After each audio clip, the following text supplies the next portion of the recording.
رسوله الكريم اما بعد فاعوذ باللہ من الشیطان الرجیم بسم اللہ الرحمن الرحیم وإیاک نستعین صدق اللہ العظیم۔ حضرات محترم، آج کی نشست کے اندر آپ حضرات درس قرآن سماعت کریں گے۔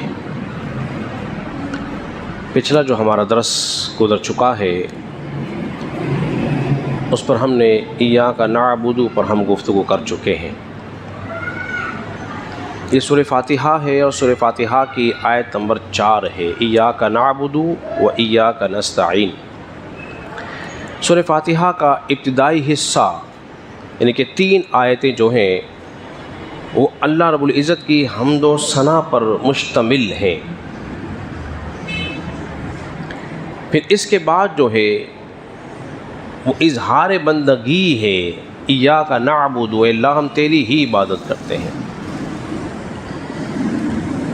اور اب مدد مانگی جا رہی ہے، دعا مانگی جا رہی ہے۔ اس لیے بندہ کہتا ہے ایاک نعبد و ایاک نستعین، اے اللہ ہم تیری ہی عبادت کرتے ہیں، تجھ سے ہی مدد چاہتے ہیں۔ عبادت کے لائق سوائے اللہ کے اور کوئی بولیے نہیں ہے۔ اسی طرح حقیقی طور پر، ذاتی طور پر مدد کرنے والی ذات بھی اللہ ہی کی ہے اور کوئی اور نہیں ہے۔ اب دعا کی جا رہی ہے، یعنی کہ عبادت کے وسیلے سے دعا مانگی جا رہی ہے۔ اللہ اس عبادت کو ہم نے تیرے نام سے شروع کیا تھا، اب تقبیل کی مدد بھی تجھ سے ہی مانگی جا رہی ہے۔ پہلے عبادت تھی، بعد میں دعا تھی، تو یہ بات بھی ہمیں معلوم ہو رہی ہے کہ عبادات کے بعد دعائیں ہونی چاہیے، ہر نیک عمل کے بعد دعا ہونی چاہیے۔ ایک بات ذہن میں رکھیے گا،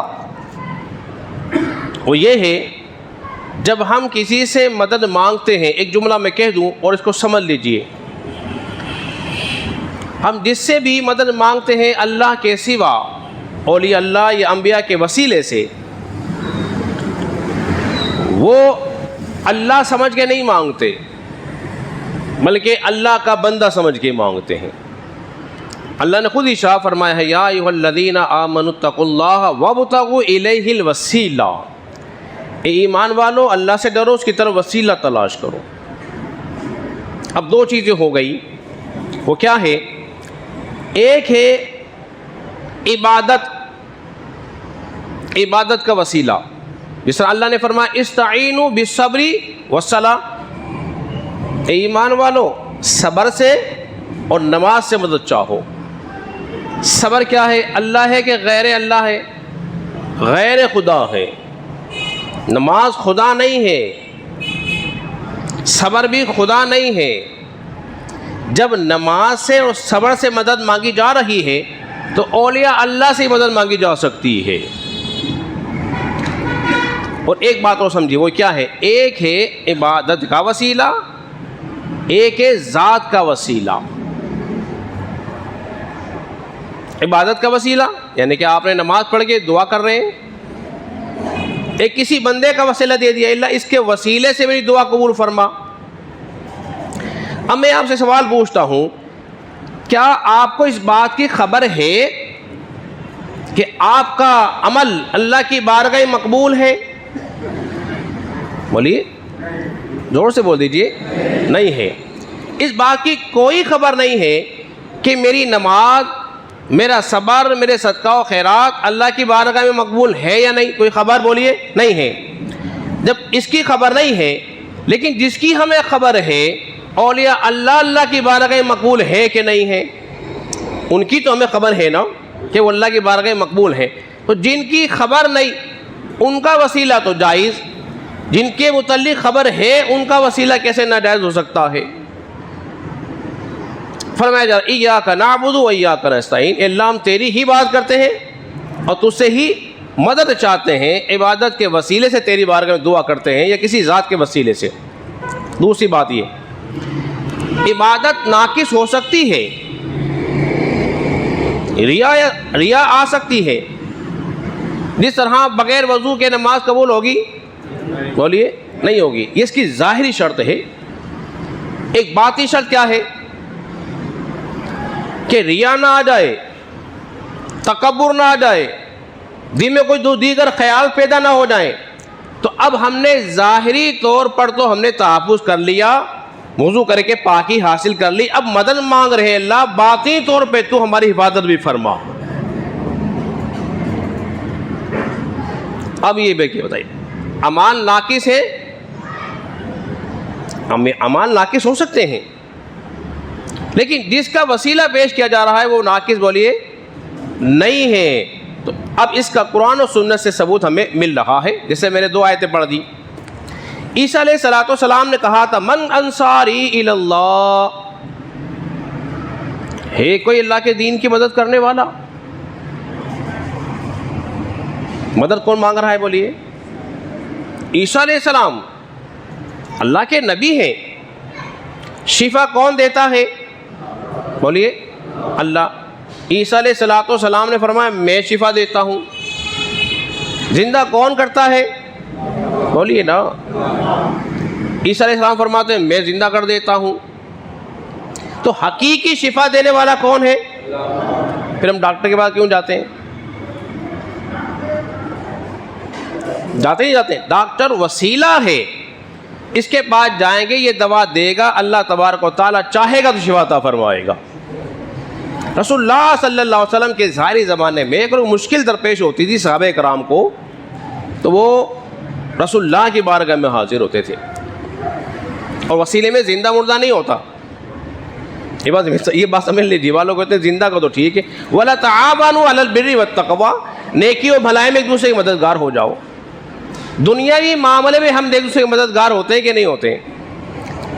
اگر آپ کسی کی مدد کر رہے ہیں یا کوئی آپ سے مدد مانگ رہا ہے تو کیا آپ کو خدا سمجھ رہا ہے؟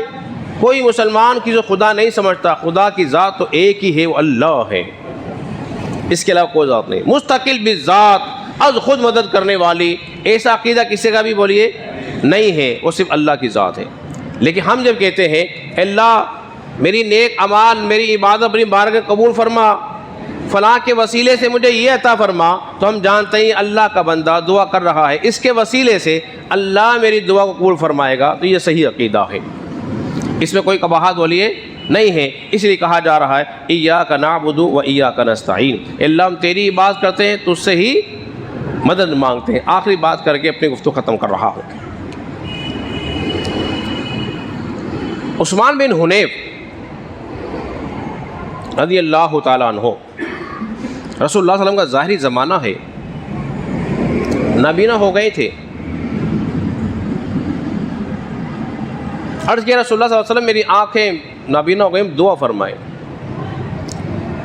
آپ نے فرمایا صبر کرو تو جنت ہے، صبر کرو تو جنت ہے، ورنہ میں دعا کروں. انہوں نے عرض کیا رسول اللہ صلی اللہ علیہ وسلم ابھی تو آنکھ کا ہی مسئلہ ہے، ابھی تو آنکھ کا ہی مسئلہ ہے، جنت بھی انشاءاللہ آپ کے وسیلے سے مل ہی جائے گی. میں اچھا جب تجھے کوئی مشکل درپیش آ جائے، حضور نے فرمایا اب تمہیں وظیفہ بتا رہا ہوں، یہ بڑا کام کا وظیفہ ہے، الحمدللہ میں سے خود عامل ہوں، بتا رہا ہوں تم وظیفہ. جب کوئی مشکل مرحلہ درپیش آ جائے کامل وضو کرو، کامل وضو کرنے کے بعد 2 رکعت نماز پڑھو، اور پھر 2 رکعت نماز پڑھنے کے بعد کہو اللہم انی اسألک اتوجہ الیک بمحمد نبی الرحمہ یا رسول اللہ انی قد وجہت بک الی ربی فی حاجتی. مفہوم کیا ہے اس کا؟ جب تمہیں کوئی مشکل درپیش آ جائے کہے اے اللہ میں تیرے نبی کے وسیلے سے تیری ذات کی طرف متوجہ ہوتا ہوں، یا رسول اللہ آپ بھی میری مدد فرمائیے، توجہ فرما دیں. اے اللہ اپنے حبیب کے وسیلہ میں نے تیری بارگاہ میں پیش کیا ہے، اس کے وسیلے سے تو میری فلاں حاجت کو پورا فرما دے، اللہ تبارک و تعالیٰ تمہاری حاجت کو پورا فرما دے گا. یہ دعا رسول اللہ نے سکھائی تھی، کسی اور کی سکھائی بھی نہیں ہے. انہوں نے ایسا ہی کیا جب آئے نا ان کی آنکھیں روشن تھی، آنکھیں روشن تھی، نبی پاک علیہ الصلوۃ والسلام کے وسیلے سے متوجہ ہوئے، توجہ دی، یا رسول اللہ آپ بھی توجہ فرمائیے، اے اللہ میں تیرے حبیب کے وسیلے سے تیری ذات کی طرف متوجہ ہوں، میری فلاں حاجت کو پورا فرما دے، تو اللہ تبارک و تعالیٰ تمہاری فلاں حاجت کو پورا فرما دے گا۔ یہ اہل سنت والجماعت کا عقیدہ ہے جو قرآن سنت کے مطابق ہے۔ ایاک نعبد و ایاک نستعین کے خلاف نہیں ہے، عین اسی کے مطابق ہے۔ اللہ رب العزت کی بارگاہ میں دعا کریں اللہ ہم سب کو سمجھنے اور عمل پیرا ہونے کی توفیق عطا فرمائے۔